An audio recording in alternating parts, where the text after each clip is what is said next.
안녕하세요. 청하수입니다. 연개소문의 정변에 대해서 알아보죠. 일어난 해는 642년인데 이때 삼국사기 영유왕 기록을 보면 이거밖에 없어요. 1월 당일 사신 보냈다. 개소문 천리장성 감독관으로 파견했다. 10월 정변 터졌다. 그럼 10월에 무슨 일이 생긴 거냐? 삼국사기. 여러 대인들이 영류왕과 은밀하게 논의하여 개소문을 죽이고자 하였으나 그 일이 누설되고 말았다. 개소문은 자기 부의 병사를 모두 모아 마치 사열할 것처럼 하고 아울러 성 남쪽에 술과 음식을 성대히 차려놓고 여러 대신들을 불러서 함께 보자고 하였다.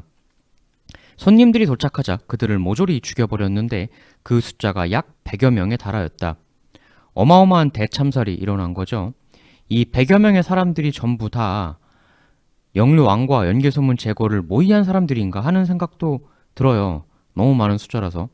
이렇게 엄청난 대참사를 저지른 후 연개소문은 곧바로 왕궁으로 달려갑니다. 삼국사기. 연개소문은 궁궐로 달려들어가 영류왕을 시해하고 몇동강으로 잘라 도랑에 버렸다. 그리고 왕 동생의 아들 장을 새 왕으로 세우고 스스로 망리지가 되었다. 이 관직은 당나라의 병부상서 겸 중서령의 직위에 해당한다. 영류왕의 조카를 왕위에 세우고 망리지라는 건 이제 요즘으로 치면 국방부 장관 겸 국무총리 국회의장 이런 것까지 겸한다는 얘기죠. 이렇게 해서 왕이 된 사람이 고구려 마지막 왕 보장왕입니다. 가계가 이렇게 되거든요. 여기 그 굵은 테두리만 실제 왕이 된 사람이고요. 평원왕 맏아들 영양왕 되었다가 이복 동생인 영류왕이 왕이 되었고, 이 대양왕은 나중에 추존받은 왕인데요. 그 영류왕의 동생이에요. 그리고 마지막 왕 보장왕은 그 대양왕의 아들인 것이고, 그런 썰도 있거든요. 연개소문의 이 정변이 보장왕과 왕이 된 연개소문의 합작품 아니냐. 애초에 이전 영류왕도 그 영양왕의 아들이나 그런 게 전혀 아니라 이복 동생이었기 때문에 이런 추정도 있는 거죠. 어차피 이복 동생이면 꼭 반드시 영류왕이 왕이 되었어야 할 이유는 없었던 것 아니냐. 따라서 이복형 영양왕이 사망했을 때 이 왕이 못된 추존 대양왕하고 영류왕하고 둘이 경쟁이 붙었는데 영류왕이 이겼다. 그래서 대양왕은 그 한이 있었고 그 한을 아들 보장왕이 이어받았던 것이다. 그래서 칼을 갈고 있다가 연개소문하고 나중에 샤바샤바가 들어갔다. 이런 썰이죠. 더 심하게는 아예 보장왕이 모든 흑막이었다. 이런 썰도 있는데 그건 좀 아니라고 얘기들을 많이 하죠. 왜냐하면 나중에 국정을 연개소문이 거의 휘둘렀으니까 일부 협력했든 나중에 끌어들인 것이든 여튼 정변 자체는 연개소문이 주동했다고 보면 1. 너무 포악했다. 2. 어쩔 수 없는 정당방위였다. 두 가지가 있겠죠. 일단 먼저 칼을 빼든 건 영류왕이니까 가만히 있으면 당하는데 먼저 칠 수밖에 없지 않느냐. 왜 일을 만드냐 영류왕이. 이런 관점이 하나가 있고, 비록 그렇다곤 해도 정변에서 주요 대신들 100여 명을 참살했다고 나와 있거든요. 기록에. 너무 많이 참살한 것 아니냐 이런 비판이 있어요. 후일 연개소문은 이세민이라는 만만치 않은 거적과 한판 붙게 되는데 온 고구려의 총력을 동원해야 하는 이 대승부에서 사실 이때 연개소문이 대거 참살했던 대신들 중에 상당한 인재가 있었을 수도 있거든요. 또 당연한 얘기지만 그 대신들이라는 게 결국 호족들인데 호족들이 가지고 있는 물적, 인적 자원도 이세민 승부 때 최대한 함께 힘을 모아서 끄집어내야 하는데, 즉 같은 고구려인이라면 네 편 내 편 할 것 없이 다 함께 힘을 모으세해야 하는데, 연개소문에게 참살당한 수많은 호족 대신들이 그들의 친척이나 친구, 가까웠던 사람 이런 세력들도 엄청 많았을 거잖아요. 참살한 것만 100여 명이라고 하면 그 연개 세력까지 하면 고구려 내 어마어마한 안티 연개소문 세력이 이 역정변 이후 태동했다라고 볼 수도 있는 부분 아니냐는 지적이 있는 거죠. 내가 살기 위해 정당방위 역정변했다. 좋다. 그건 어쩔 수 없다고 치자. 사람이 살아야 하니까.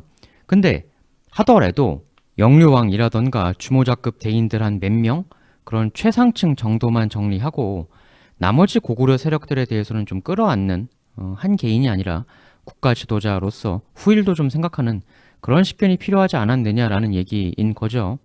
근데 이건 연개소문 비판하는 측의 의견인 거고, 아니 당장 급 당황스럽게 천각을 다투는 목숨을 건 승부에 그런 후일까지 어떻게 생각하냐 사람이.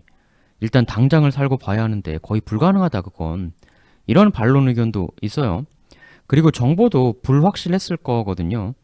영유왕도 바보가 아닌 이상 대놓고 나 연개소문 칠 거요 소문 내고 다녔을 리는 없고, 정확히 누가 최주동자고 누가 좀 덜 적극적으로 끌려가는 것이고 이런 걸 일일이 파악하고 분류할 시간 같은 게 있었을 리가 없었을 수도 있어요. 그야말로 예상치 못한 뒤통수였을 테니까. 심지어는 정확히 누가 상대 측 멤버였는지 완벽하게 파악하는 것도 불가능했을 수도 있습니다. 100여 명의 대신 너무 많기 때문에 연계 소문이 그냥 애매하면 다 처단하는 식으로 했었을 가능성도 있겠습니다. 물론 정교하게 분류해서 처단할 사람 안 할 사람 이렇게 나눴을 수도 있긴 있어요. 정말 그 100여 명이 모두 연개소문, 처단, 침입 쿠데타 추진했던 멤버였을 수도 있고, 아니면 이럴 수도 있죠. 침입 쿠데타 멤버는 아니었어도 그 멤버와 친한 사람들이라서 처단했다거나 뭐 그랬을 가능성도 있을 수 있겠습니다. 한국 사기에는 정변 이후의 고구려에 대해 이렇게 묘사하고 있는데요. 한국 사기, 정변 성공시킨 이후 이에 개소문이 전국을 호령하고 나란 일을 제 마음대로 처리하니 그 위세가 실로 대단하였다. 말에 오르내릴 때마다 항상 귀인 무장을 땅에 엎드리게 하여 디디는 발판으로 삼았다. 나가 다닐 때에는 반드시 대오를 지어 앞의 사람이 길게 외치면 사람들이 모두 급히 흩어져 구덩이, 골짜기 같은 곳으로 달아나니 사람들이 이를 몹시 고통스럽게 여겼다. 연개소문이 정변 이후 아주 반대파들을 완전히 싹 쓸어버리고 공포로서 국가를 제압한 것처럼 묘사가 되고 있는데요. 근데 연개소문이 영유왕을 시해한 게 642년 10월. 그런데 뭐 나중에 또 설명드리겠습니다만 644년 1월자 삼국사기 기록을 보면 그때 연개소문이 신라를 공격하고 있었고 또 성을 함락시켰다 이런 대목이 나와요. 보시다시피 왕을 시해한 초대란이 일어났음에도 연개소문의 고구려는 불과 1년 3개월 만에 만만치 않은 신라를 공격해서 이기기까지 했단 말이죠. 굉장히 나라가 빠르게 수습이 된 모습이죠. 이거는 두 가지인데 1. 연개소문이라는 인물의 능력이 대단히 뛰어났다. 불과 1년여 만에 나라를 완전히 안정시키고 대외 원정까지 성공시킨 놀라운 장악력이다. 이렇게 연개소문 개인 능력에 초점을 맞춰서 해석하는 관점이 하나가 있고요. 또 다른 하나는 2. 뭐 그런 부분도 있을 것이다. 연개소문 뛰어나다. 그런데 그것만으로는 이 빠른 나라 안정이 다 설명이 안 되고 연개소문 정변 때 이미 고구려라는 나라의 세력 판도, 대세 자체가 이미 연개소문에게 기울어져 있었던 상황 아니었느냐. 이미 정변 이전부터 연개소문이 대세였기 때문에 그렇게 나라가 빠르게 안정되고 빠르게 신라한테도 이기고 그랬던 것 아니냐. 연개소문이 100여 명 해치웠다고 하니까 엄청 많은 숫자 같지만 고구려라는 나라의 거대함을 보았을 때, 그리고 100여 명의 대신이 다 고위신료가 아니라 비교적 중하급 관리나 혹은 고위신료의 수행원들이 다수 포함되었을 수도 있기 때문에 고구려 전체를 봤을 때는 그렇게 높은 비중은 아니었을 수도 있다라는 견해인 거죠. 하긴 사서에서는 손님을 100여 명 해치웠다고 했지 그 100여 명이 전부 고관 대작이었다는 이야기는 아니었으니까요. 다른 기록으로는 일본 서기에도 연개소문의 정변에 대한 내용이 있어요. 일본 서기가 오류도 많지만 이것도 한번 살펴보면 일단 연도 오류는 좀 있습니다. 642년 2월 21일자에 이런 기록이 나오는데요. 고구려 사신 말하길 지난해 6월 아우 왕자가 죽고 가을 9월에 대신 이리 가수미가 대왕과 이리 거세사 등 180여 명을 해쳤습니다. 그리고 아우 왕자의 아들을 새 왕으로 삼았습니다. 이런 내용이 나옵니다. 여기서 말하는 아우 왕자는 그 대양왕이에요. 즉 연개소문이 왕으로 나중에 세우게 되는 보장왕의 아버지이죠. 그 원래 왕이었던 영유왕의 동생이었잖아요. 대양왕이. 그래서 아우 왕자라고 표기하고 있는 거고요. 그 다음에 이리 가수미는 연개소문입니다. 그리고 이제 이리 거세사라는 이름이 등장을 해요. 이 인물이 좀 미스테리인데요. 연개소문이 이리 가수미라고 하면 연이 이리겠죠. 그리고 개소문이 가수미 것으로 보입니다. 그러면 이리 거세사도 연시일 가능성이 상당히 크다는 얘기가 되거든요. 그러니까 연개소문이 해치웠던 인물 중에는 같은 연씨도 있었다는 겁니다. 이 추정에 따르면. 일전에 고구려의 고씨라고 다 왕족이 아니다. 그건 어이없는 얘기다.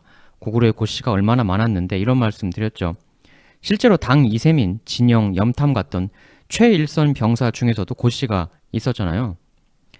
연씨라고 해서 다 연개소문 가족이나 친척이 아니었을 수도 있습니다. 당연히. 그러니까 이 이리 거세사가 성씨만 같지 꽤 연개소문과는 거리가 먼 사람일 수도 있고, 아니면 반대로 역시 같은 가문일 가능성도 있습니다. 같은 가문 내에서도 서로 의견이 갈라질 수 있는 거니까요. 만약에 이리 가수미하고 이리 거세사하고, 즉 연개소문하고 이 인물하고 같은 가문이면 어떻게 되는 겁니까? 연개소문은 자기 가문 사람마저도 제거하고 권좌를 손에 쥔 사람이 되는 거죠. 그거라면.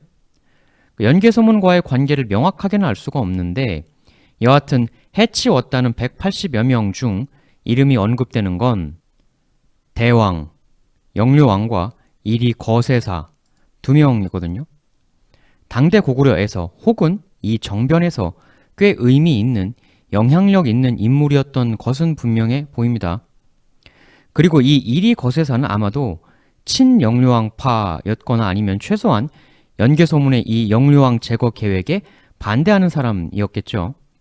해서 이런 시나리오도 있어요. 애초에 삼국사기에 나온 내용이, 삼국사기, 연개소문이 직위를 잇게 되자 흉포하고 잔인하기가 이루 말할 수 없을 정도여서 여러 대인들이 왕과 은밀하게 논의하여 죽이고자 하였으나 그 일이 누설되고 말았다.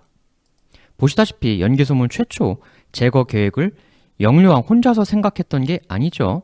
여기 보면 여러 대인들이 왕과 은밀하게 논의하여 라고 나와 있습니다.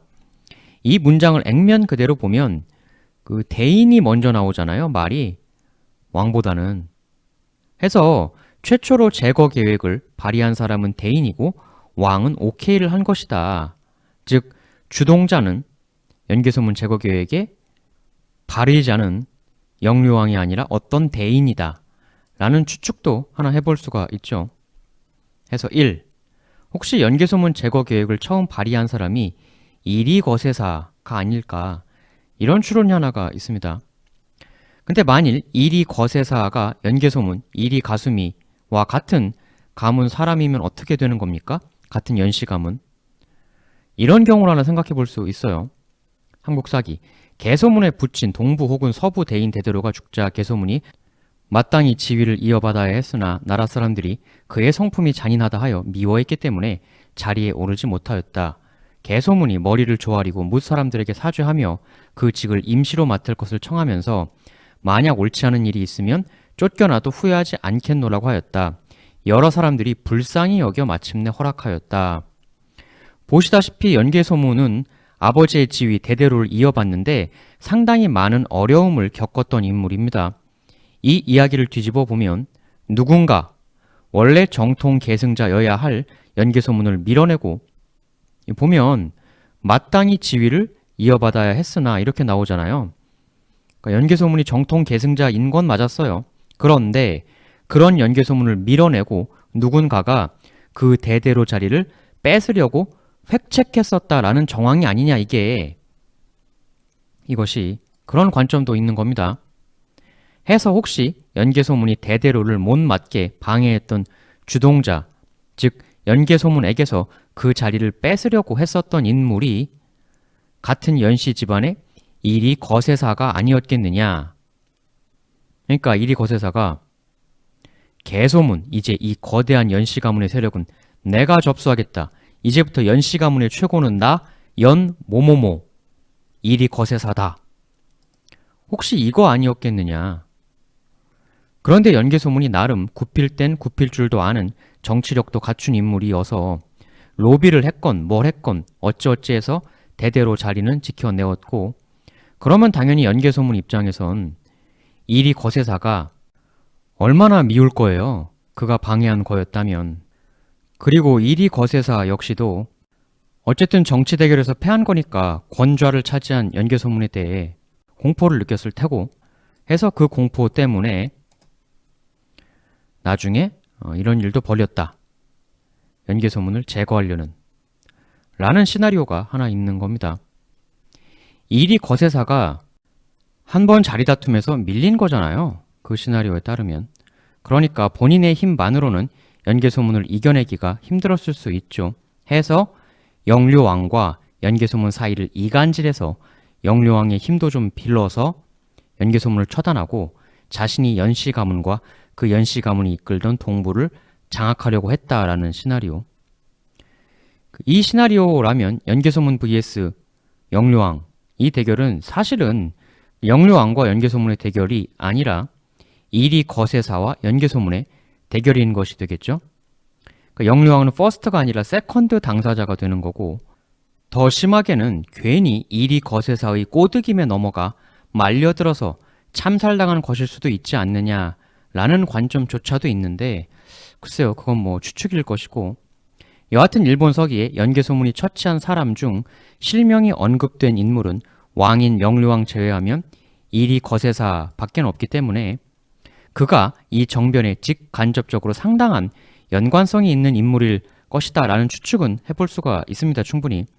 그리고 이 정변이 애초에 연개소문에 대한 모 대인의 선제 공격 기획에서부터 시작된 것이고, 그러면 그 선제 공격을 뒤에서 계획했던 인물이 이리 거세사가 아니었겠느냐.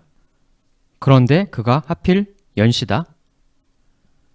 그리고 연개소문이 연씨 가문들 중에서 최고인 자리를 당연히 이어받는 게 마땅했는데, 마땅히. 근데 그것이 누군가에 의해 상당한 방해를 받았었다면, 방해를 한다는 건 자기가 그 자리를 먹으려고 방해한 거겠죠. 즉 경쟁자. 그러면 그 자리를 먹을 수 있는 경쟁자는 아무래도 같은 연씨가 유력했을까? 그런데 연개소문이 그 방해를 뚫고 대대로가 되어버렸으니 그 방해를 했던 사람은 매우 분노 혹은 공포를 느꼈을 것이다.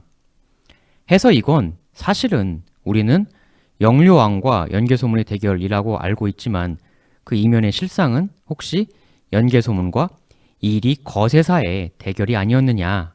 이 정변은 이러한 연결고리 시나리오가 나오는 것입니다. 결국 최후의 승자는 연개소문이 된 건데, 그가 정치력이 상당한 인물이었다는 건 그 일본서기 이 다음 기록을 보면요, 이런 대목이 나옵니다. 보장왕을 새 왕으로 삼고 그 다음에 또 자신과 성이 같은 도수류 금류를 대신으로 삼았다, 이런 얘기가 나와요. 지금 보면 여기 이제 원래 대신은 보시다시피 이리 가수미 연개소문이었어요. 가을 9월에 대신 이리 가수미가 이렇게 나오잖아요. 그런데 해쳤다, 정변을 일으키고, 그 이후에 연개소문이 한 일이 두 가지인데, 새 왕으로 보장왕을 앉히고, 또 원래는 자기가 대신이었는데 그 자리를 도수류 금류라는 사람으로 새로 앉혔다, 이렇게 나오는 거예요. 이 대신이라는 건 아마도 대대로 관직을 이야기하는 거겠죠. 연개소문이 맡으려고 했다가 그 방해를 받았던 그 자리. 근데 연개소문이 정변 후 그 대대로 자리를 도수류 금류라는 사람에게 넘겨줬다는 겁니다. 실제로 삼국사기에서도 보면 처음에 아버지의 대대로를 물려받았다가 나중에 정변 후에 연개소문이 망리지가 되었다, 이런 기록이 나옵니다. 여기서 바로 우리가 정치인 연개소문의 정치 두뇌를 엿볼 수가 있는 거죠. 신료 중 넘버원 대대로 자리는 오히려 다른 사람을 앉히고 자기는 망리지, 약간 낮은 그러나 군권을 장악하는 즉 실질적 알짜배기 자리. 그러니까 연개소문은 두 명의 바지사장을 앉힌 거예요. 보장왕과 도수류 금류. 굉장히 노련한 모습이죠. 원래 바지사장 앞에 따로 놓고 정치를 하는 실권자들이 더 실리를 잘 취합니다. 뒤에서 샤샤샥. 여기서 그 도수류 금류가 연개소문과 성이 같다라는 표현이 나오는데, 이건 이제 그 도수류 금류도 연씨였다라는 해석과 같은 동부 출신인 것이 이런 식으로 기록된 것이다. 두 가지 해석이 있어요. 그래서 이런 해석도 있긴 있습니다. 그 도수류 금류를 같은 성씨 즉 연씨라고 하는 걸 봤을 때 이리 거세사가 연씨가 아닐 가능성도 있다 라는 얘기도 있어요. 근데 만일 그렇다면 아까 전에 말씀드린 그 시나리오도 조금 다른 방향에서 재해석이 되어야 하겠죠. 이것도 참고로 한번 얘기를 좀 드리고, 여하튼 연개소문이 연씨든 아니든 이리 거세사라는 라이벌을 역반격 정변으로 제치고 도수류 금류라는 바지사장을 안치고 고구려를 장악했다. 이것 정도는 우리가 생각해 볼 수 있을 겁니다. 여하튼 지금까지 말씀드린 것도 이전 시간 소개드린 천리장성 관련 내용처럼 하나의 가설입니다. 역시 대결의 본질은 영유왕 vs 연개소문, 이게 핵심이었을 수도 있어요. 지난 편들에 이어 여러 썰들을 소개해드리는 와중의 하나인 것이고, 이렇게 연개소문은 끝끝내 고구려를 장악을 했습니다. 근데 이 이후 기록에서 이러한 고구려 내 상황이 그 사람한테 소식이 들어갔다고 나와요. 한국사기. 당태종 이세민이 개소문이 임금을 시해하고 나라를 멋대로 한다는 말을 듣고 그를 치려하였다. 근데 이때 그의 신복 중 하나였던 장손무기가 이렇게 말하였다. 개소문은 자신의 죄가 큰 줄을 스스로 알고 있기에 대국의 정벌을 두려워하여 지킬 준비를 단단히 갖춰놓고 있을 것입니다. 그렇기에 폐하께서는 조금 참고 계시다가 그가 스스로 안심하여 나쁜 짓을 더욱 방자하게 하고 난 뒤에 나라를 빼앗아도 늦지 않을 것으로 보입니다. 당태종이 이 말을 따랐다. 이 이후에 연개소문이 보장왕한테 당나라 도사 좀 초빙해서 데려오자 이렇게 해가지고 약간 친당 유화책적으로 볼 수도 있는 그런 모습을 보이죠. 연개소문도 정변 직후부터 아직 안정도 덜 된 상태에서 외교적 분쟁을 자처할 만큼 그런 어리석은 사람이 아니기 때문에 이 도사 초빙 유화책에 대해서 연개소문도 원래 당을 엄청 싫어했지만 그냥 정권 초기 안정화 기간을 넘기기 위해 쇼를 한 거다, 이렇게 보기도 합니다. 이런 식으로 나오자 이세민도 장손무기 건의도 있고 하여 일단 보정왕을 인정해 줍니다. 외교적으로 문서도 보내주고. 근데 문제는 전혀 다른 곳에서 터지죠. 바로 신라였습니다. 당한테 신라가 이런 서신을 보내요. 백제가 40여 개의 우리 성을 점령하고 다시 고구려와 연합하여 조공하는 길을 막으려 하니 군사를 보내어 구원해 주기를 바랍니다. 삼국사기 기록에 이 다음에 묘한 말이 나옵니다. 이 신라 서신이 간 게 643년 9월이라고 나오는데요. 9월 15일에 고구려의 밤이 밝기는 하였으나 달이 보이지 않았으며 뭇 별들이 서쪽으로 흘러갔다. 뭔가 심상치가 않은 표현이죠. 서쪽으로부터 어떤 엄청난 일이 생길 것 같다는 느낌을 이렇게 나타낸 것인지 뭔지. 고구려의 서쪽이라면 당나라겠죠. 별들이 서쪽으로 흘러갔다. 별이라는 게 어떤 좋은 기운, 운세 이런 것의 비유라고 보는 점성술적 관점이 있는데 고구려의 운이 서쪽으로 빠져나가고 있다는 걸 나타내는 건가? 그럼 그건 구체적으로 어떤 현상으로 벌어졌을까? 이세민은 고구려로 사신을 보냅니다. 이렇게 서신을 써서 보냈는데 신라는 인지를 우리에게 보낸 나라이며 조공을 계속하는 나라이다. 그대 고구려와 백제는 군사를 철수하여야 한다. 만약 다시 신라를 공격하면 내년에는 병사를 내어 고구려를 칠 것이다. 근데 이 사신이 왔을 때 연개소문은 신라를 공격해서 성공하고 성을 2개 점령했던 상황이었습니다. 이세민 사신이 와서 이렇게 난리를 치니까 보장왕이 연개소문을 수도로 소환해요. 그래서 당 사신하고 연개소문하고 둘이 만납니다. 연개소문. 이미 신라와 우리는 원한으로 사이가 벌어진 지 오래되었다. 지난날 수나라가 침입하였을 때 신라는 그 기회를 틈타 우리의 뒤를 쳐 땅 500리를 빼앗아가고 그 성읍을 현재 모두 점거하고 있는 상황이다. 신라가 스스로 우리에게서 빼앗아간 땅을 돌려주지 않는다면 싸움은 끝나지 않을 것이다. 신라가 우리 땅을 빼앗아 갔으니까 쳐들어가서 싸웠을 뿐 우리가 잘못한 게 아니라고 당당하고 논리정연하게 발언을 하는 연개소문이죠. 근데 당 사신도 그냥 깨갱하고 돌아가면 이세민한테 혼나니까 한마디 합니다. 당 사신, 지난 일을 어떻게 다 일일이 추궁을 해야 한단 말인가? 그렇게 따지면 지금 고구려가 차지하고 있는 요동의 여러 땅은 본래 우리의 군현이 아니던가? 허나 우리 당에서 요동을 내놓으라고 하지 않고 있지 않은가? 어찌 고구려만 그렇게 옛 땅에 집착을 한단 말인가? 나름 자신의 논리를 전개하는 당사신. 하지만 이 말을 들을 연개소문이 아니죠. 결국 더 이상 말하지 않고 그냥 사신을 돌려보냅니다. 추후 이세민이 한 번 사신을 더 보내요. 근데 이게 말로 한다고 될 사항이 아니지 않습니까? 연개소문이 참 사람이 그 행동이 강력합니다. 삼국사기에 따르면 이 두 번째 온 이세민의 사신을 개소문은 끝내 당태종의 조서를 받들지 않고 오히려 병사로서 사신을 위협하였다. 당 사신이 연개소문에 굴하지 않자 분노한 연개소문은 그를 동굴에 가둬버렸다. 이게 사실이라면 자존심 강한 이세민도 더는 참을 수 없는 상황이 된 거죠. 이건 삼국사기 개소문열전에 나온 이야기인데요. 그 삼국사기 고구려 본기 쪽에 보면 조금 다른 얘기도 나옵니다. 연개소문이 화해의 제스처도 좀 취했다라는 내용인데요. 삼국사기 644년 9월 연개소문이 당나라에 백금을 보냈다. 이렇게 나옵니다. 그러니까 뭐 사신 가둔 거 미안해. 야야 이거 줄 테니까 이제 다시 잘 지내보자. 뭐 이런 거였는지 어땠는지. 근데 당 신료 중에 저수량이라는 이는 이에 대해 이렇게 말합니다. 연개소문이 자신의 임금을 시해한 죄는 동방의 모든 오랑캐들도 용납하지 않는 짓입니다. 장차 그를 토벌하려는데 이 금을 받는 것은 적절치 못합니다. 받아선 안 됩니다. 이세민도 이렇게 말합니다. 너희 지금 온 고구려 사신들이여, 너희들은 모두 이전 영료왕을 섬겼던 인물들일 텐데 어찌 연개소문이 영료왕에게 한 패악무도한 짓을 복수하지 않는단 말인가? 그러면서 이제 와서 무도한 연개소문을 위해 이렇게 일하며 돌아다니고 있으니 이보다 더 큰 죄가 어디 있겠는가? 이렇게 말을 해요. 그러니까 이제 이세민과 연개소문의 사이는 돌아올 수 없는 강을 건너게 된 거죠.